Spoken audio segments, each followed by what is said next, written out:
Hello मित्रों, हमने अपने पिछले वीडियो में पाश्चात्य काव्यशास्त्र के मूलभूत सिद्धांत अनुकरण सिद्धांत पर चर्चा की है।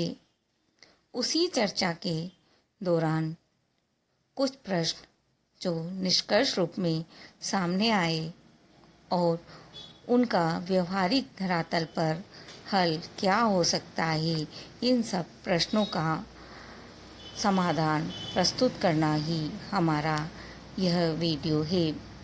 मित्रों, हम अपनी चर्चा को आगे बढ़ाएं उसके पूर्व आप लिंक को सब्सक्राइब कर घंटी बजा लीजिए ताकि हमारी आगामी जानकारी आप तक स्वतः पहुंचती रहे। मित्रों, चूँकि अनुकरण कार्य व्यापार का पुनरुत्पादन है, अतः पाश्चात्य विचारकों के मतों के सार स्वरूप हम जो बात यहाँ पर कह सकते हैं वह है प्रकृति के माध्यम से ईश्वरीय प्रत्यय अनुकार्य है, या सीधे सीधे ईश्वरीय जगत और ईश्वरीय अनुकारी है, या सीधे सीधे प्रकृति ही अनुकारी है। क्या अनुकार्य कुरूप और हीन भी हो सकता है? तथा क्या महापुरुषों और महान कलाकारों की कृतियाँ ही अनुकार्य हैं? मित्रों, ये वे प्रश्न हैं जो हर मस्तिष्क में थोड़े या बहुत अवश्य उठते हैं। इन्हीं प्रश्नों का समाधान हम यहाँ खोजने का प्रयास कर रहे हैं। समस्त सिद्धांतों एवं व्यवहारिक उदाहरणों के धरातल पर उनके निष्कर्ष रूप में जो बात हमारे सामने आती है वह है अनुकार्य का स्वरूप प्रत्यय रूप होता है, परंतु उसकी स्थिति दिव्य लोक में नहीं कलाकार के मन में होती है। कला का वास्तविक अनुकारी मनुष्य जीवन और उसका विस्तार है, शेष सभी उसी से संबद्ध है। कुरूप अनुकारी की स्वीकृति सिद्धांत व व्यवहार दोनों में दिखलाई पड़ती है। अतः अब उसके सुंदर अनुकरण का प्रश्न ही समाप्त हो गया है। जहाँ तक महान कलाकारों के अनुकरण का प्रश्न है, यह व्यवहारिक होकर भी आदर्श नहीं है, मात्र प्रेरणा के रूप में स्वीकार किया जा सकता है। दिनकर के उर्वशी काव्य नाटक के माध्यम से हम इन सीमाओं को स्पष्ट कर उपन्यास में चित्रित यथार्थ जीवन के उसमें असंभव होने की बात कह सकते हैं। वहीं अनुकरण और सृजन का क्या संबंध है, इस पर हमारा स्पष्ट निष्कर्ष है अनुकरण अपने आप में सृजन नहीं है। यह तभी सृजन की कोटि में आता है जब भाव की प्रेरणा से आत्म प्रकाशन का साधन बनता है। मित्रों, तब प्रश्न उठता है, क्या कलाएं अनुकरण हैं? तब प्राप्त निष्कर्षों के आधार पर हम स्पष्ट शब्दों में कह सकते हैं कोई कला अनुकरण तत्व से मुक्त नहीं हो सकती, परंतु किसी भी रचना को कला की कोटि में लाने वाला व्यावर्तक तत्व अनुकरण नहीं सृजन है। परंतु आज आंचलिक और मनोविश्लेषणात्मक उपन्यास साहित्य में वैज्ञानिक की तरह यथार्थ को जिस रूप में परोसा जा रहा है, वे अनुकरण के श्रेष्ठ उदाहरण अवश्य कहे जा सकते हैं।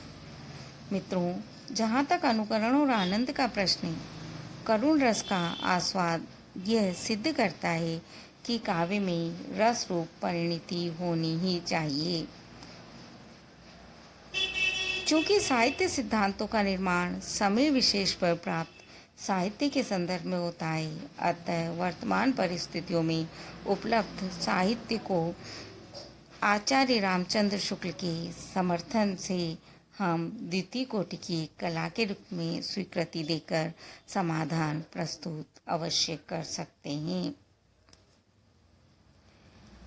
मित्रों, आधुनिक टेक्नोलॉजी और कलाओं में अनुकरण पर विवेचन को यदि देखा जाए तो चित्रकला के माध्यम से हम स्पष्ट कर सकते हैं कि नाटक में जहाँ लेखन ही सृजनात्मक और प्रधान है, प्रस्तुति अनुकरणात्मक परिणाम है, वहीं चलचित्र में नाटककार बहुत पीछे छूट गया है। महत्व है मात्र प्रस्तुति का, जो अनिवार्यतः टेक्नोलॉजी के इतने अधिक अद्यतन आविष्कारों को अपने में समेटे हुए जिनकी जानकारी विशेषज्ञों को ही होती है। संकलन कला, लघुतम कला, नेत्रेंद्रिय कला, मनोवर्धक कला, पॉप कला, रंग क्षेत्रीय कला, रद्दी मूर्ति कला, आकारित कला, गतिमान खिलौने कला, अधिष्ठापन कला, वातावरणीय कला, परियोजना, स्थल विशिष्ट शिल्प इत्यादि के रूप में स्थापत्य, मूर्ति, चित्र, संगीत, नृत्य, अभिनय कलाओं को परस्पर अंतर्प्रविष्ट कर और आधुनिकतम वैज्ञानिक उपकरणों द्वारा केवल सौंदर्यानुभूति को ही लक्ष्य में रख कलाओं के मध्य उपयोगिता और ललित का अंतर समाप्त कर पश्चिम में अत्यंत तनावपूर्ण जीवन को भले ही राहत प्रदान की जाए, परंतु इसके दुष्परिणाम स्वरूप कला का आध्यात्मिक अधिष्ठान तिरोहित हो रहा है। निश्चय ही यह चिंतनीय विषय है जिस ओर हम सभी का ध्यान आकृष्ट करना चाहते हैं। वस्तुतः इसमें तो विवेचन की गंभीरता भी नहीं है, तब रस से तुलना तो बहुत दूर की बात ही कही जाएगी।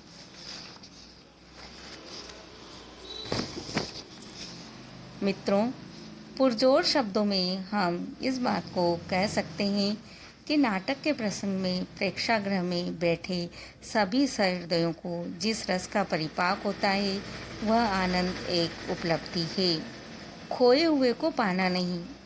अतः कलाओं का परस्पर अंतर प्रविष्ट होना और वैज्ञानिक उपकरणों का प्रयोग साधन के रूप में ही होना चाहिए, साध्य के रूप में नहीं।